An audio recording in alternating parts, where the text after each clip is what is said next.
Dictation 5 second बाद शुरू होगा।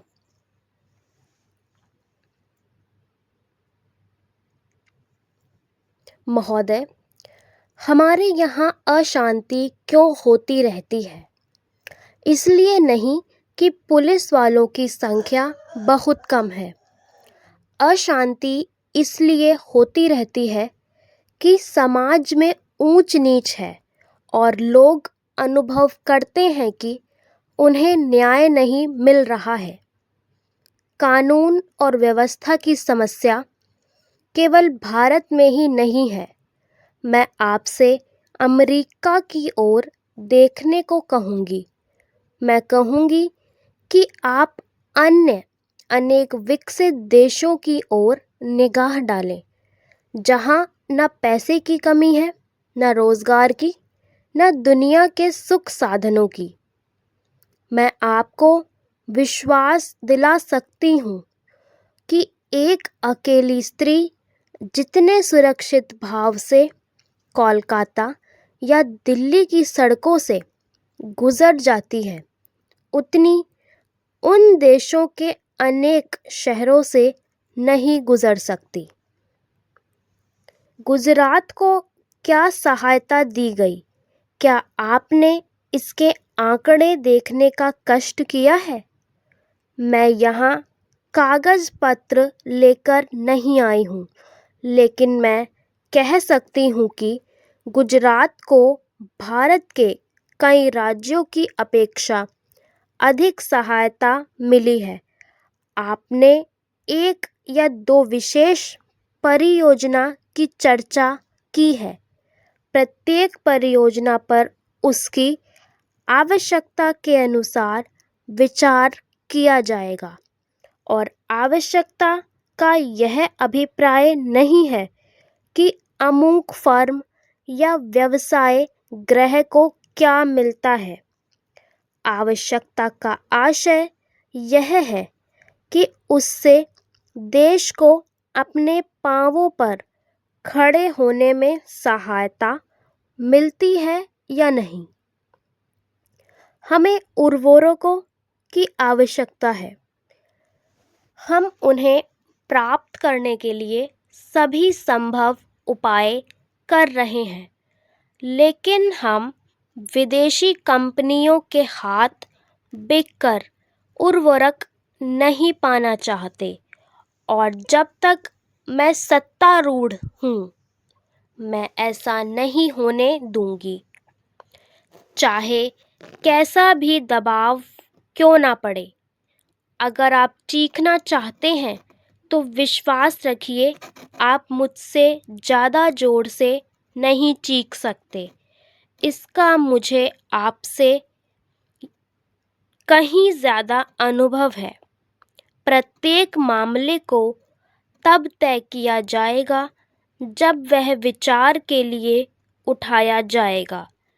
जहाँ तक टाटा परियोजना का संबंध है, वह योजना अभी सरकार ने नहीं बनाई है।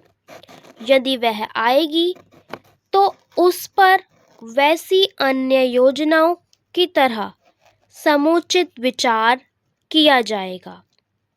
अतीत में हमने कई बातों पर जल्दबाजी से काम लिया और आज हम उसका फल भुगत रहे हैं। आप महानुभवों को इस पर लिखी गई अनेक पुस्तकों के नाम बता सकती हूँ, जिनके लेखक ना तो भारतीय हैं और ना ही आदर्शवादी। महोदय, प्रत्येक कदम फूंक फूंक कर रखना होता है और हो सकता है कि हम कुछ वर्ष गंवा दें, लेकिन स्वतंत्रता गंवाने की अपेक्षा यह अच्छा होगा।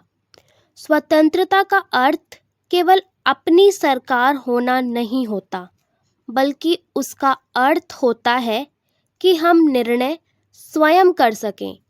हो सकता है कि वह निर्णय गलत हो, लेकिन वे हमारे निर्णय भारत के निर्णय होने चाहिए। हमें कपड़ा उद्योग की समस्याओं का भी ध्यान है। हमने आधुनिकीकरण के लिए विदेशी सहायता की आवश्यकता को स्वीकार किया है। योजना आयोग ने कपड़ा उद्योग के लिए एक कार्यकारी दल नियुक्त किया था, जिसने इसकी समस्याओं पर विचार किया। सिद्धांत रूप में यह निर्णय किया गया कि वित्तीय अभिकारणों के द्वारा धन उपलब्ध कराया जाए। हम अब वित्तीय संस्थाओं से बातचीत कर रहे हैं कि इन उद्देश्यों के लिए उधार की शर्तें कैसे उदार नहीं हो सकती। आपने बेंगलुरु की घटनाओं और बम्बई में लिए गए हमारे कुछ निर्णयों की भी चर्चा की है। आप यह भूल गए हैं कि वे निर्णय वास्तव में कांग्रेस द्वारा पिछले आम चुनावों के शीघ्र बाद किए गए थे। उन पर कार्य समिति में विचार विमर्श और एक राय से सहमति हुई थी और बाद में उन्हें अखिल भारतीय कांग्रेस कमेटी ने स्वीकार किया था। बंगलुरु में हमने केवल मोटे तौर पर नए सिरे से दिशा निर्देश दिया था। इसमें कोई संदेह नहीं कि जब तक उस दिशा की ओर ना बढ़े तब तक वह प्रगति नहीं कर सकता। मैं नहीं समझती कि आदर्शवाद और व्यवहारिकता को एक दूसरे से अलग किया जा सकता है। सभी देशों को अपनी प्रगति किसी न किसी सिद्धांत पर आधारित करनी होती है।